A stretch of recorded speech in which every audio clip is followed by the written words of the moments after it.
마가복음 13장으로 이제 넘어왔는데요. 어떤 학자들은 이 마가복음 13장을 소묵시록이라 또는 소계시록이라 이렇게 말합니다. 이 마가복음 13장 안에 종말에 관한 내용들이 가득 담겨 있기 때문에 그렇게 말하는 것 같습니다. 오늘과 다음 주, 두 주에 걸쳐서 13장을 가지고 종말에 대해서 제가 말씀을 드리도록 하겠습니다.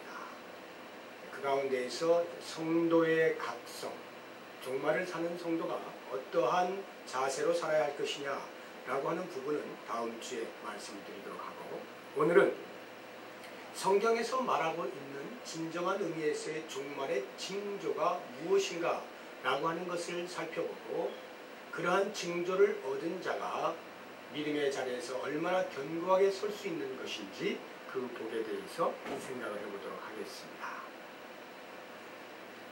우리가 읽지는 않았습니다만 이제 1절부터 27절까지의 내용을 함께 보게 될 터인데, 먼저 4절을 보시기 바랍니다.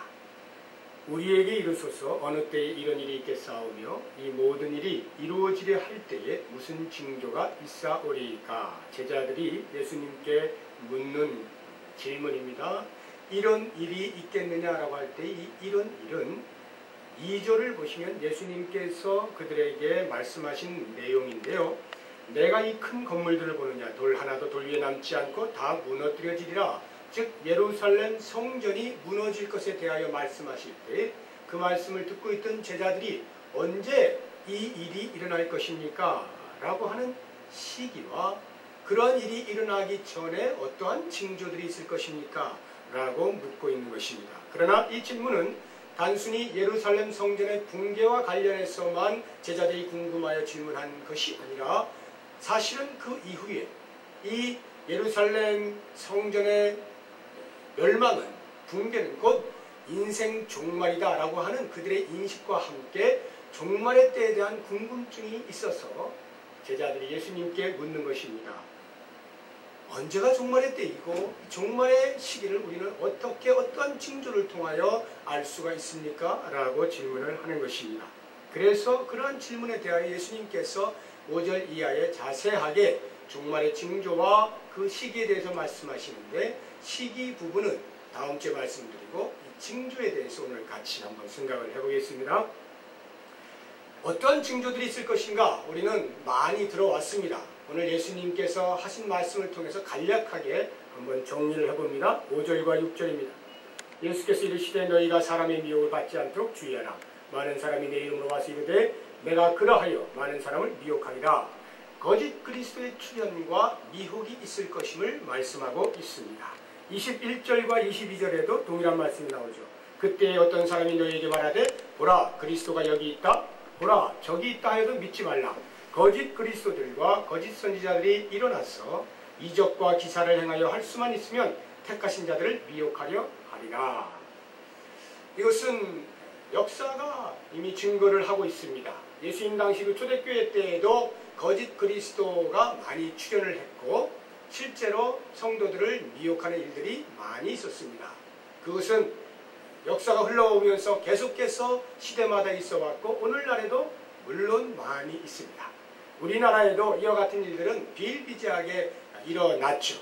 우리가 잘 알고 있는 박태선 씨 같은 경우는 동방의 감람나무 이래가지고 자신이 예수라 이렇게 말을 했던 사람이고요. 생존하고 있는 사람 가운데 문선명 씨 같은 사람도 역시 예수는 실패했고 내가 다시 성취하기 위하여 온 재림 예수다 이렇게 말을 하지 않습니까? 또 최근에 아주 문제가 되고 있는, 그래서 제가 여러 번 여러분들이 말씀드렸던 그 신천지의 그 이만희 씨 같은 경우도 자신을 보혜사 성령이라 이렇게 말을 하고 있고요.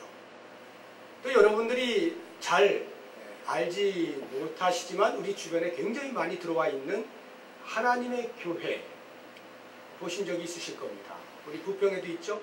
여기 나가신 부평 오거리에 저쪽 삼산동 쪽으로 이렇게 가는 그 즈음에 하나님의 교회라고 있습니다. 하나님의 교회는 곳곳에 여러분들이 보실 수가 있는데 이름이 하나님의 교회라서 이것이 우리 이런 그 기성교회인지 아닌지를 여러분들이 잘 알지 못할 겁니다. 이것은 사실 안산홍증인회라고 하는 이름으로 시작을 하였다가 지금은 하나님의 교회로 이름을 바꿔서 활동을 하고 있는데, 이 안산홍씨도 역시 마찬가지로 자신이 예수라 이렇게 말을 하는 사람입니다. 이렇게 동서복음을 막론하고 거짓 그리스도가 많이 출현을 해왔고 지금도 활동들을 하고 있고요. 참으로 안타까운 것은 이러한 활동에 미혹이 되는 사람들이 숱하게 있다라고 하는 것입니다. 혹시 여러분들도 친척 가운데, 가족 가운데 또는 아는 사람 가운데 이와 같은 이단들에 의하여 현혹돼서 넘어가 있는 사람들을 알고 있을지 모르겠습니다. 이런 것들을 볼 때 우리가 과연 어떻게 정신을 차리고 신앙생활을 바로 해야 될 것인가, 얼마나 하나님의 말씀에 정확하게 이해를 하고 깨닫고 말씀을 쫓아 살아야 할 것이냐 라고 하는 결단을 하게 되는 것입니다. 이렇게 거짓 그리스도가 출현을 하고 그들로 말미암는 미혹의 일들이 일어나는 것, 이것이 예수님께서 말씀하신 종말의 징조입니다. 그 다음에 예수님이 말씀하시는 것은 7절과 8절에 보면 전쟁이 일어날 것에 대해서 말씀을 하시는데, 난리와 난리의 소문을 들을 때 두려워하지 말라. 8절에 민족이 민족을, 나라가 나라를 대적하여 일어나겠고, 이 말씀들은 한 나라 안에서의 내전도 의미하는 것이고 또 나라와 나라가 싸우는 이러한 국제전쟁도 포함을 하는 것인데요. 우리가 잘 아는 대로 내전이라고 하면은 보스니아 내전도 있고요, 코소보 사태도 있고요, 소말리아 사태도 있고요, 또 아프가니스탄 내전도 있고요. 아프리카의 대부분의 국가들은 아마 이 내전으로 시달리고 있다 해도 과언이 아닙니다. 왜냐하면 그 아프리카는 부족들이 이렇게 존재하고 있는데 그 부족 간에 헤게모니 전쟁을 일으키고 있지 않습니까? 그래서 어느 부족이 정권을 잡느냐에 따라서 그 부족의 흥망성쇠가 달려있는 것입니다.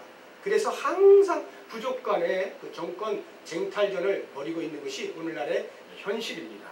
이러한 싸움뿐만 아니라 나라와 나라끼리도 싸우고 있지 않습니까? 치열하게 싸우죠. 그런데 요즘은 보면은 한 나라와 한 나라의 문제가 아니라, 예를 들어서 미국이 이락을 친다라고 하면은 미국과 이락의 문제만이 아니라 미국을 중심으로 한 연합전선과 이락을 중심으로 한 중동 국가들이 동시에 싸우게 되는 그러한, 마치 세계대전을 방불케 하는 그러한 전쟁들이 계속해서 곳곳에서 발발하고 있는 것을 볼 수가 있습니다. 이것이 종말을 향하여 가고 있는 이 시대의 징조인 것을 말씀하고 있는 거예요. 그 다음에 8절 하반절을 보시면 곳곳에 지진이 있으며 기근이 있으리니 이는 재난의 시작이니라. 자연의 재앙이 있을 것을 말씀하고 있습니다. 우리나라는 그나마 감사하게도 지진의 피해를 많이 보고 있지는 않습니다만, 일본만 해도 바로 옆에 나라인데 지진으로 인해서 얼마나 큰 피해를 보고 있습니까? 일본뿐만 아니라 전 세계적으로 지진으로 인한 피해는 속출하고 있습니다. 20세기 전체를 통틀어서 약 2만 번의 지진이 일어났습니다. 그런데 19세기, 한 세기 전만 해도 총 2,000회 정도가 일어났어요. 그러니까 한 세기 만에 거의 10배 이상의 그러한 빈도수를 가지고 왔다라고 하는 것입니다. 그렇다고 하면 오늘 사는 우리 21세기와 우리 후손들이 살 22세기, 점점 가면 갈수록 이 지진으로 인한 강도와 그리고 빈도수가 증가될 것은 틀림이 없는 사실입니다. 이러한 지진뿐만 아니라 기근으로 말미암아서도 많은 사람들이 계속하여 죽어가고 있죠. 지금 이 순간에도 죽어가는 어린아이들이 얼마나 많이 있는지 모릅니다. 아프리카 쪽에 숱한 기근과 기아로 허덕이고 있는 신음하는 사람들이 있고요. 불과 우리와 바로 맞부닥쳐 있는 북한에도 수백만 명이 기근으로 인해서 어려움을 겪고 있습니다. 제가 며칠 전에 뉴스를 접한 것인데, 전 세계적으로 오늘날과 같이 식량난에 허덕이는 때가 없었다라고 말을 하면서, 그래서 모든 나라들마다 그 식량난을 해결하기 위하여 땅을 보존하는 그런 일들이 생겨나고 있다고 합니다. 부자 나라들이 가난한 나라의 땅들을 사두는 것입니다. 그래서 그러한 식량난이 실제적으로 일어나게 될 때에 거기서 개간을 해서 쌀을 공급하는, 그래서 자기 민족을 살리겠다라고 하는 그런 일들이 벌어지고 있다래요. 우리나라도 아르헨티나에 조그맣게 이렇게 땅을 사둔 게 있는 모양입니다. 국가적으로. 그래서 그것을 가지고 지금 고민을 하는데, 그걸 매각을 해가지고 좀 더 싼 땅에다 좀 더 크게 이렇게 할 것이냐, 아니면 거기를 개간을 해서 우리도 식량난에 대비를 할 것이냐, 이런 고민을 국가가 하고 있다라고 하는데, 이처럼 지금 식량난이라고 하는 것은 어느 한 나라의 문제가 아니라 지구상에 있는 모든 나라들이 다 같이 염려를 하는 그러한 때가 된 것입니다. 그 다음으로 예수님께서 종말의 징조로 우리에게 말씀하시고 있는 것이 핍박과 박해가 있을 것을 말씀하고 있습니다. 기독교에 대한 박해죠. 19절입니다. 9절을 보십시오. 너희는 스스로 조심하라. 사람들이 너희를 공회에 넘겨주겠고 너희를 회당에서 매질하겠으며 나로 말미암아 너희가 권력자들과 임금들 앞에 서리니 이는 그들에게 증거가 되려 함이라 해서 13절까지 쭉 보시면은 예수를 믿는 것 때문에 박해를 받을 일들에 대해서 말씀을 하고 있습니다. 이 말씀은 이미 우리가 잘 아는 대로 초대교회 당시에 로마 황제에 의하여서 커다란 박해가 약 10여 차례 있었던 것을 알 수가 있습니다. 이렇게 역사를 통해서 기독교는 계속해서 박해의 시기가 있어 왔고요. 오늘날에도 가장 기독교가 박해받는 곳이 있다고 한다면 아마도 공산권과 회교국가에서 박해를 받지 않나 싶습니다. 우리가 아는 이 북한의 그 공산권에 지하교회들이 많이 있잖아요. 거기에서 발각이라도 되는 날에는 어떻게 될 것에 대해서는 저도 말로만 들은 것이지만 차마 귀를 열어 들을 수 없을 만큼 그런 참혹한 고통이 주어지는 것을 듣게 됩니다. 뿐만 아니라 회교 국가에서는 뭐 바로 총살을 해도 누가 뭐라 하지 않는 그러한 박해가 있죠. 12절을 보시면은 형제가 형제를, 아버지가 자식을 죽는 데 내주며 자식들이 부모를 대적하여 죽게 하리라. 여기를 보시면은 예수를 믿는 것 때문에 가족 안에서 충돌이 일어나고 갈등이 생기고 심지어는 죽는 자리까지 마구 내어주는 그런 일이 벌어질 것을 말씀하고 있는데요. 과연 예수 믿는다는 것 때문에 이런 일이 있을 것이냐라고 할 때 실제로 회교 가정에서 한 사람이 예수를 믿는 회심하는 일이 벌어지면 당연히 몰래 숨겨서 하겠지만 만에 하나 그것이 들통이 나면 비록 그것이 자식이라 할지라도 그 아버지가 자식을 죽음의 자리에 내놓습니다. 이렇게 신앙이라고 하는 것은 이데올로기를 넘어서서 목숨을 걸고 왔다 갔다 하는 그러한 현상입니다. 이게 오늘날에 우리의 주변에서 늘 있어지는 현상인 것이죠. 우리나라도 그와 같은 박해와 핍박으로 인하여서 얼룩진 시대가 있었던 것을 여러분 잘 아실 것입니다. 이미 여기에 연세가 드신 분들은 그러한 경험들 직접 하셨을 것입니다. 일제식민지하라든지 6.25 전쟁 때라든지 그와 같은 때에 얼마나 큰 기독교에 대한 박해가 있었습니까? 그러한 순교의 피로 오늘날까지 이 교회가 이렇게 세워지지 않았습니까? 이런 일들은 비단 우리나라뿐만이 아니라 전 세계적으로 종말의 징조로서 나타나는 것임을 예수님께서 말씀하고 있는 것입니다. 그리고 이제 마지막으로 한번 본다고 하면 천체의 이상이 일어날 것에 대해서 말씀을 하고 계십니다. 24절 보십시오. 그때에 그 환란 후 해가 어두워지며 달이 빛을 내지 아니하며 별들이 하늘에서 떨어지며 하늘에 있는 권능들이 흔들리리라. 천체가 변동이 있을 것을 이야기하고 있습니다. 과거 이사야 선지자도 그 당시에 이미 이와 같은 일이 있을 것을 예언하셨는데 이사야서 13장 10절에 보면 하늘의 별들과 별 무리가 그 빛을 내지 아니하며 해가 돋아도 어두우며 달이 그 빛을 비추지 아니할 것이로다. 이렇게 말씀하십니다. 여러분 이 천체를 이야기하니까 좀 우리하고 좀 거리가 너무 멀죠. 감이 멀어서 이렇게 별로 느낌이 없으실 수가 있는데 이러한 천체의 이상, 지각의 변동 이런 것들을 쉽게 느낄 수 있는 것 중에 하나가 대기의 오염입니다. 조금만 여러분 높은 곳에 올라가셔서 우리 사는 동네 한번 이렇게 내려다보십시오. 제대로 볼 수가 없어요. 그 오염된 그 매연으로 인해서 꽉 찬 그 공에 그 띠들이 이렇게 둘러서고 있어가지고 바로 눈앞에 있는 아파트가 잘 안 보여요. 그 정도로 이렇게 꽉 차 있거든요. 제가 어제 우리 장로님들하고 저 밑에 내려가신 그 유출영 장로님 사시는 거기를 이제 방문을 하고 왔는데 거기가 그 덕유산 국립공원이 있는 곳이에요. 그래서 덕유산 이제 그 꼭대기를 곤도라를 타고 이렇게 올라갔습니다. 거기가 맨 끝이 1614m 되는 상당히 높은 곳인데 향적봉이라고 하는 곳입니다. 거기 올라가서 이렇게 밑을 내다보니까 뭐 온통 산이고요. 아름답죠. 그런데 이제 저 멀리 이렇게 쭉 굉장히 넓게 이제 볼 수 있잖아요. 그걸 보니까 뭐 정확하지는 않습니다만 제가 이렇게 보기에 구름으로 저는 처음에 이렇게 생각을 했는데 그 구름이 아니라 이게 이 고무잡잡한 것이 이렇게 전체를 쫙 이렇게 두르고 있는데 가만히 보니까 그게 이 공해띠 같아요. 이게 전체적으로 이제 우리 민족이 우리나라가 전체적으로 공해로 인해 이제 찌들어 있는 거죠. 그게 이렇게 띠로 이렇게 쫙 둘러 있는 이 정확하지는 않습니다만 그 정도로 지금 심각하다라고 하는 것입니다. 어디에서든 올라가서 보면은 그러한 공해를 볼 수가 있는데요. 이것은 이런 자연 재앙의 아주 뭐 천체 이상에 있어서 쉽게 볼 수 있는 그런 모습들입니다. 자, 이러한 이제 징조들을 예수님께서 그 당시 제자들에게 알려주셨는데 우리가 궁금해해야 할 것은 야, 이런 징조들이 있구나. 아, 그래서 이 징조 종말이구나. 이것을 아는 것으로 목적을 삼아서는 안 됩니다. 예수님께서 그것을 목적하여서 제자들에게 징조를 하나씩 알려주셨을 리는 만무하다는 생각이 듭니다. 그래서 여러분들이 보시면 26절, 27절에 나오는 내용이 징조로서는 아닌데 이것이야말로 예수님께서 제자들에게 주시는 징조라고 하는 것을 제 마음에는 확신을 하고 있어요. 26절 한번 보십시오. 그때 인자가 구름을 타고 큰 권능과 영광을 오는 것을 사람들이 보리라.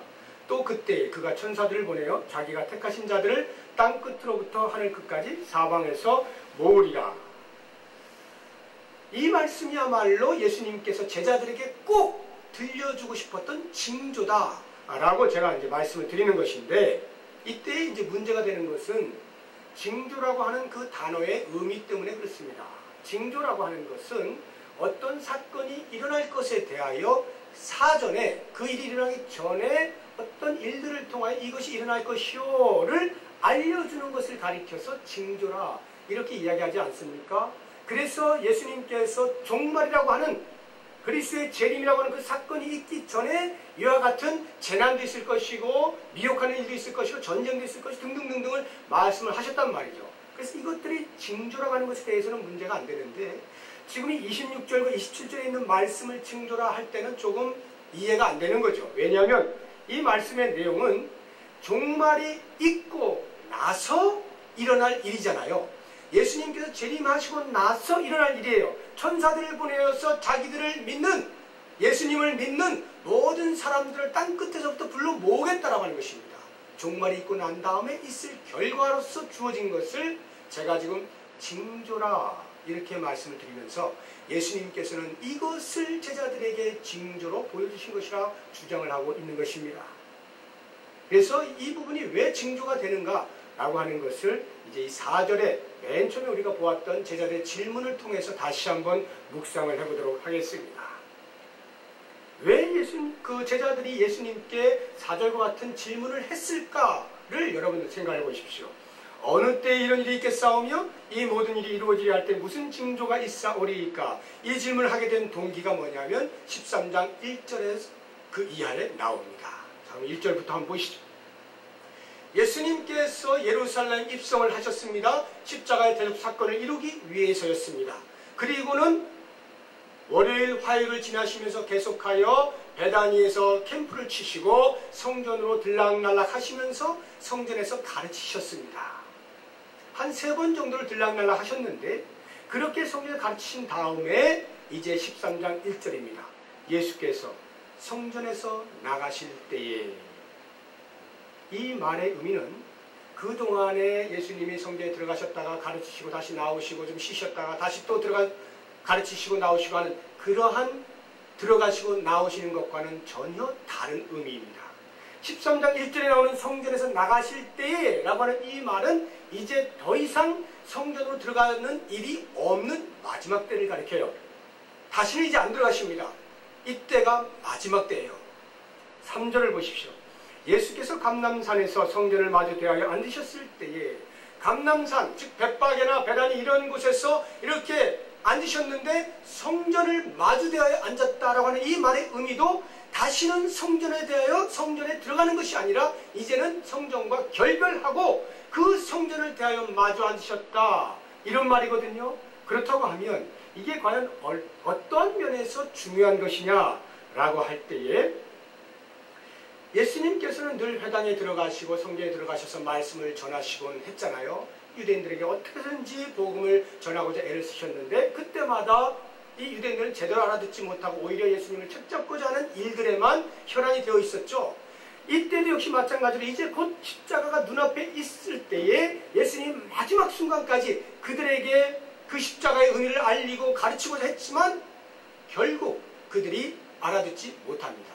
그래서 예수님께서 이제 성전을 나가신다라고 하는 이 말 속에는 더 이상 성전 안에서 예수님께서 가르치시는 일이 없을 것이다. 즉 성전에서의 사역이 마감되었다 라고 하는 것을 우리에게 알려줄 뿐만 아니라 그것보다 더 중요한 것은 봐라, 내가 지금까지 이렇게 성전에서 열심히 가르쳤으나 어떻느냐? 한 번이라도 너희가 귀를 기울여 본 적이 있느냐? 제대로 알아들은 적이 있느냐? 없지 않느냐? 그러므로 이것이 바로 성전의 한계다 라고 하는 것을 말씀하고 있는 거예요. 다시 말하면 열심히 재물을 가져다가 하나님께 제사를 드리면서 어떻게든 자신들의 죄사함을 얻고 구원을 얻기를 발버둥을 쳐왔지만 그 성전 안에서의 모든 행위들은 그것 이상을 넘어설 수가 없다라고 말하는 거예요. 인간이 가지고 있는 죄성을 성전에서 해결할 수 없는 성전이 갖는 한계를 말씀하시는 것이 곧 성전에서 나가실 때 또는 성전을 대하여 마주 앉으셔서 라고 하는 말 속에 담겨있는 의미란 말입니다. 그럼 이 말은 또 왜 그렇게 중요하냐라고 할 때 그 당시 유대인들에게 있어서 이 성전의 의미는 우리가 생각하고 있는 이런 건물의 의미가 아니에요. 사람들이 함께 모여서 만나는 장소로서의 성전을 생각한 것이 아닙니다.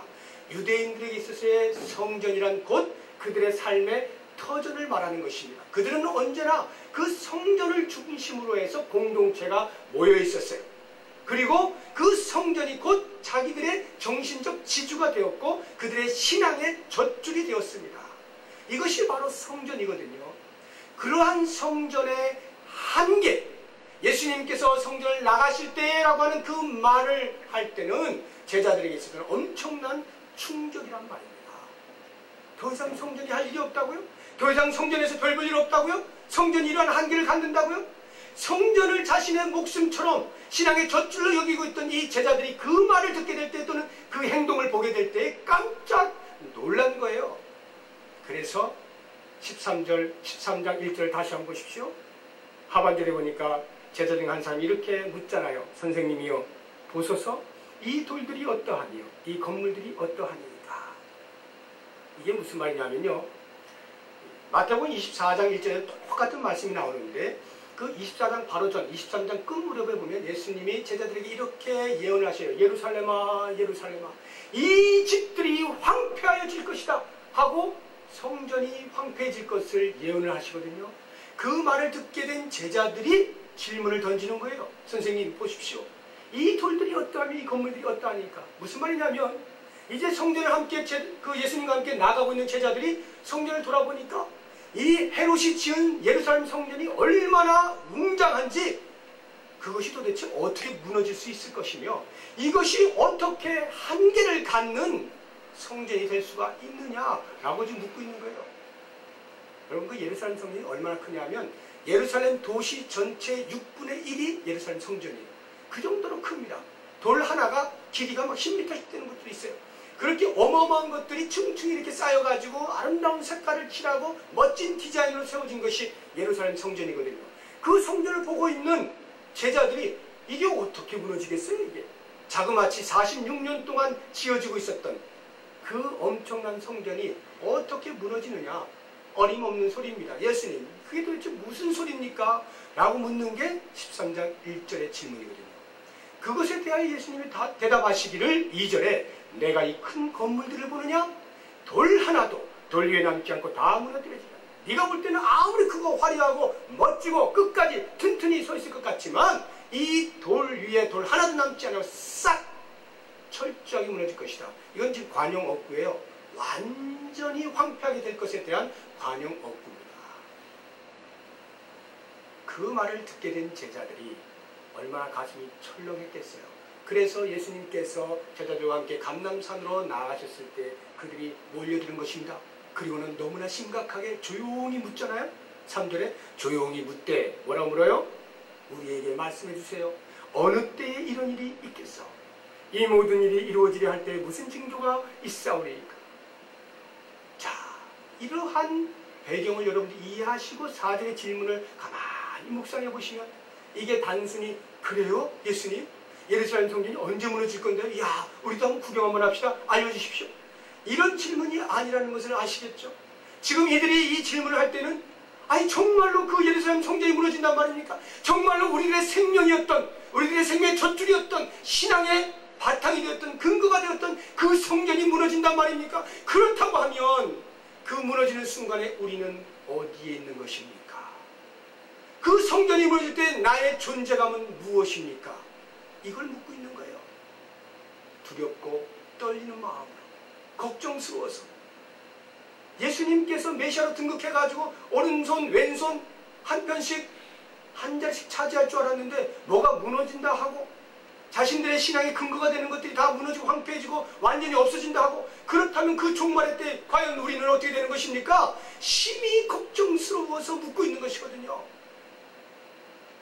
만약 예수님께서 혹시라도 그러한 징조들을 조금이라도 알려주시면 그거 듣고 제가 뭐 어떻게 해볼 수는 없지만 그래도 혹시 막연하게나마 어떤 조치를 취할 수 있는 희망은 있지 않겠습니까? 이런 생각으로 지금 묻고 있는 거거든요. 그러한 제자들을 향하여서 예수님께서 그래 알아서 하고 종말의 징조들을 말씀을 하실 때에 과연 전쟁이 일어날 것이고 거짓 그리스도가 일어나서 미혹을 할 것이고 재난이 있을 것이고 뭐 전체 이상이 있을 것이고 박해가 있을 것이고 이러한 말들이 과연 그들에게 무슨 소용이 있겠느냐. 그들이 그걸 듣고 그래서 뭐 어떻게 하겠다는 거예요. 예수님이 보실 때는 그것은 아무것도 아닌 거예요. 그럼 왜 이 말씀하시느냐라고 할 때 여러분 잘 보십시오. 마지막 26절 27절이야말로 예수님이 그들에게 말씀하시고자 하는 종말의 징조라고 할 때 그 이유를 이제 아시게 되는 것입니다. 이것은 아직 종말이 오지 아니한, 종말이 오고 나서야 있을 일인데 왜 이것을 징조라고 그들에게 가르쳐 주실까라고 할 때 성경의 또 다른 한 구절을 보시면 여러분이 이제 금방 이해를 하실 수가 있게 됩니다. 저와 함께 이사야서 7장을 한번 찾아보시기 바랍니다. 이사야서 7장입니다. 구약성경 975쪽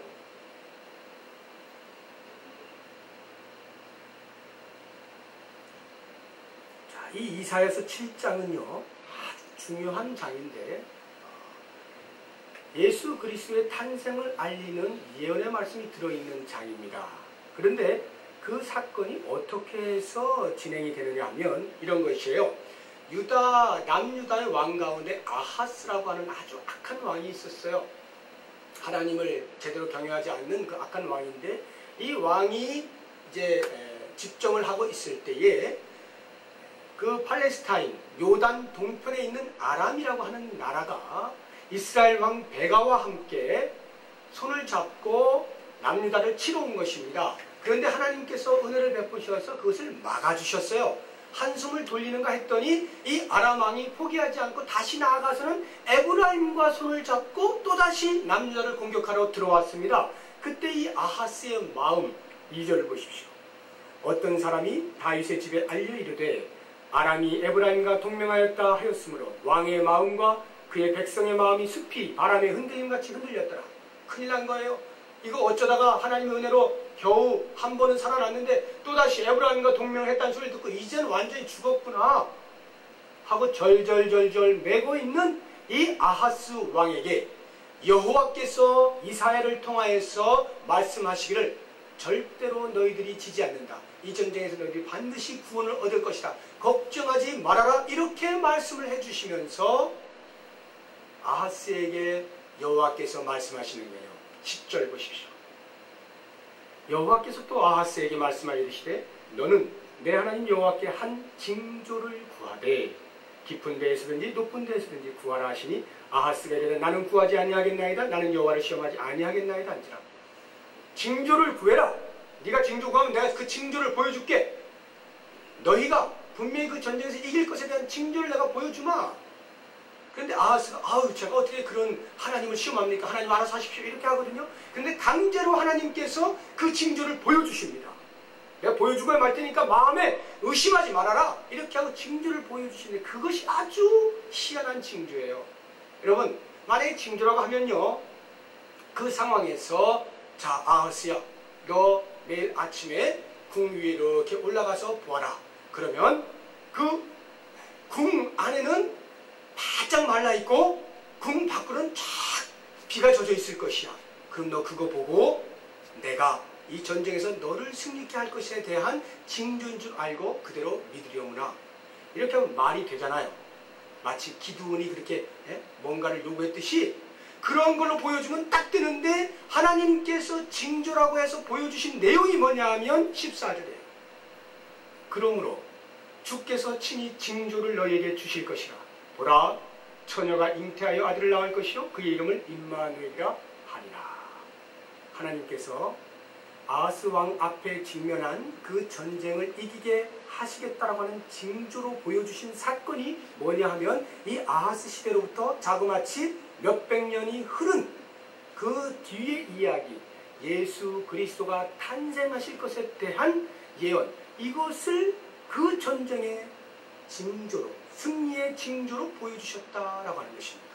이게 이해가 됩니까 여러분? 예수님께서 태어나실 것이 아하스 왕이 전쟁에서 이길 것에 대한 무슨 이유로 징조가 되느냐라고 할 때 다윗의 자손을 통하여서 그리스도가 나셔야 되겠죠. 만약에 남유다가 무너지면 어떻게 되겠어요? 예수가 나실 수가 없잖아요. 그러니까 이 남유다는 어떻게 된다는 거예요? 하나님께서 반드시 지켜주신다, 유지하게 해주신다. 그루터기를 분명히 붙잡고 계신다. 그러니까 그 과정 속에 있는 이 전쟁은 반드시 이긴다. 이 말이거든요.